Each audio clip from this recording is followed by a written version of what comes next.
What's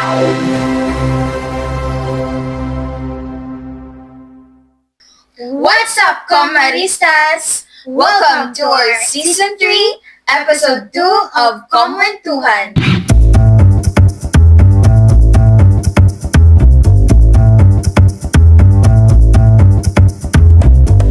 I am your kumaring Ellery, And I am your kumaring Charlene. and for today's episode, our topic is all about. Managing finances as a student.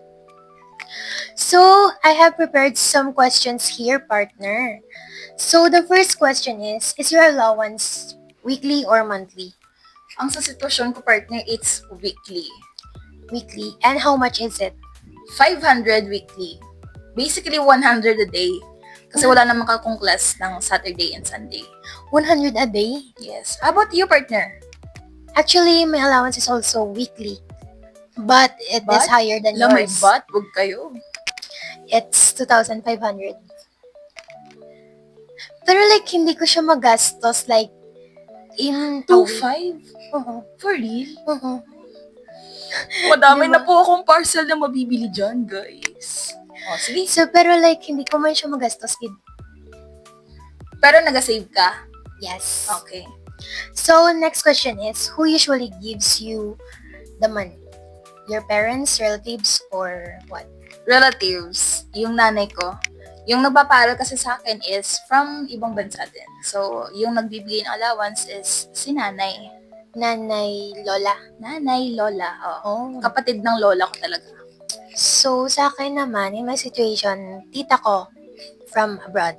And she's also yung nagpaparal sa akin. Okay. Yeah. That's how you manage your weekly allowance. Yeah, so actually, partner, yung allowance ko talaga is monthly. Pero since yung parents ko yung naghahawak ng money, binibigyan nila ito weekly. Okay. And that's 2,500 weekly. Yeah. Guys, imagine that. Madami na tayong parcel na mabibili doon. Madami na tayong pampagandang mabibili doon. So, okay, partner. The next question is, what's the first thing you usually spend your allowance on?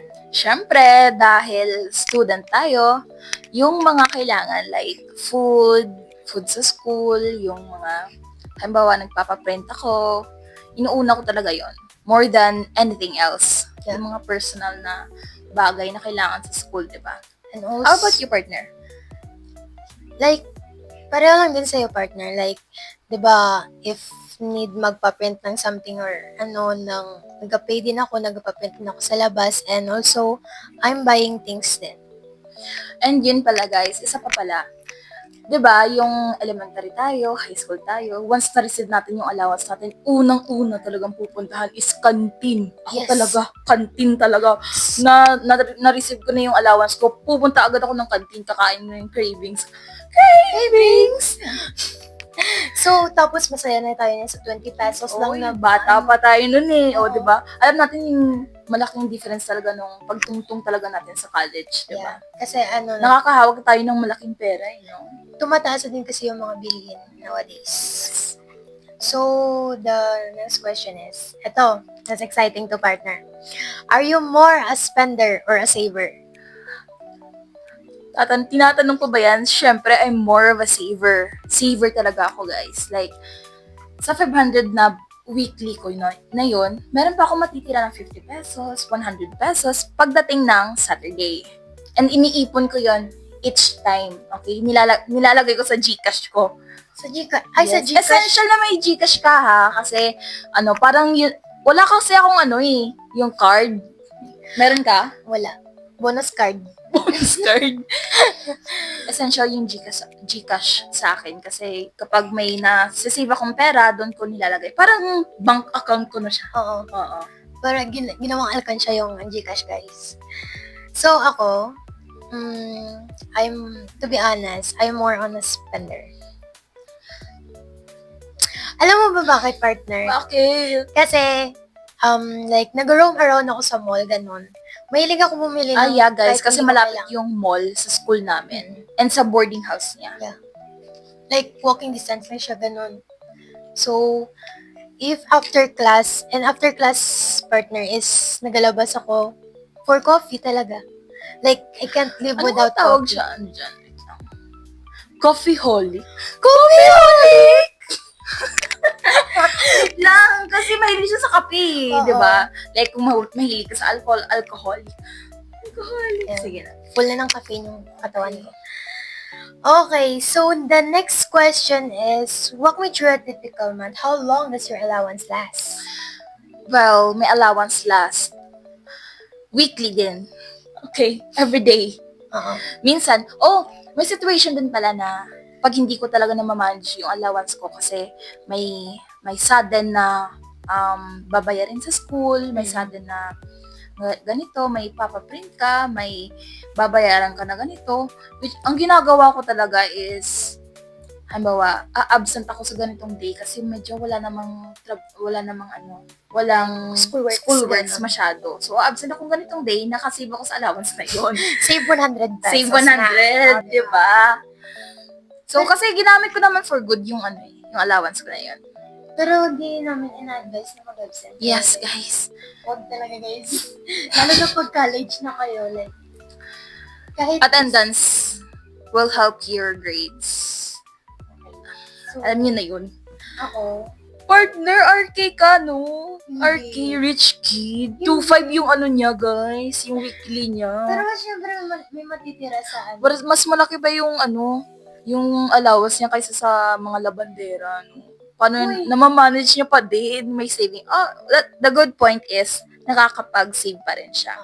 Okay. Kasi ganito yan, partner. May situation kasi yan na, like, di ba, 2.5 yung weekly allowance Yeah. ko. And yung may masave ako in a week na, halimbawa, 500 pesos, 1,000 pesos, itatabi ko yan kasi, like, I'm living far from home. Okay. Yung nag-apartment ako. So, nagabay ako groceries. Kaya pala. Okay. Doon na nabilang yung mga groceries, yung pagkain mo, Electric bill din ng apartment Okay. ko. Yeah. And isa pa pala guys, we have to appreciate kung ano lang binibigay sa atin ng mga parents natin, okay?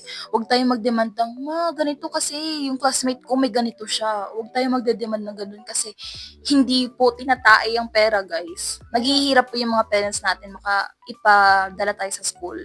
Pero hindi naman masama mag-demand, guys. If badly need talaga siya. Okay. For school purposes. ganun. May mga fees kayong babayaran. Ganun. So, do you ever make a budget plan for how you'll spend it, or do you just go with the flow? May plan talaga ako. Like, ganito, 100 yung day ko, yung 50 is itatabi ko na yan for fare ko. Para sa pamasahe ko papuntang school at pabalik. So, yung 50 na yon is matatabi yun sa pagkain and other... Minsan kasi hindi ako kumakain sa school, no? Kasi inuuna ko yung bukas. Minsan, halimbawa, kasi umaalis ako sa school, naka-lunch na ako. So, hindi naman ginugutom ang babaita na to. How about you, partner? Go with the flow. Go with the flow. Pero siya kasi, like, parang 50-50 ganun. Oo. Kasi, alam mo yung nag-budget ka, tapos, in a week, di ba nag-budget ka in a week na ganito, ganyan. Ito lang dapat yung mga gastos mo. Nangyari na kasi yan sa akin, partner. Like, nag-budget ako ng ganito, ganyan. Tapos, boom, biglang may nag-notice na may bayarin sa ganito. Diba? Diba? So, it's really essential na mag-save tayo, guys. Lalo na pag-college talaga. Kasi maraming babayarin talaga. So, the last question here, partner, is, what advice would you give to another student who's struggling to manage their allowance? Sa mga students na nagsastruggle, manage ang allowance nila, guys, students, okay? I-prioritize nyo lang kung ano yung kailangan nyo, okay? More than anything else. School purposes, yun muna unahin nyo, yung health nyo, and of course, kumain tayo, diba? Siyempre, unahin muna natin yung health natin, diba? Huwag muna tayong check out ng check out, diba? Yung essential lang talaga, okay? Kasi hindi po madali hanapin yung pera as of now. Sa situation natin ngayon, diba? Okay, so for How about me, you? the only advice that I would give is, as a spender, I would give an advice. So, set a daily budget plan, guys. And also, wag mag-spend talaga ng money if you don't really need that thing, ganun. So, if you're setting a plan about budgeting your allowance, Yeah, like, how you manage it. set plan ka, then set mo siya, then i-hit mo yung goal na yun. Yun. And That's it for our episode 2 of our Kongwentuhan. And don't forget to like, subscribe, and share this video. And stay tuned, guys, for the next episode to be given by Kumaring Cristel. and Kumaring Jillian. And that's it, Kamaristas! Thank you for watching!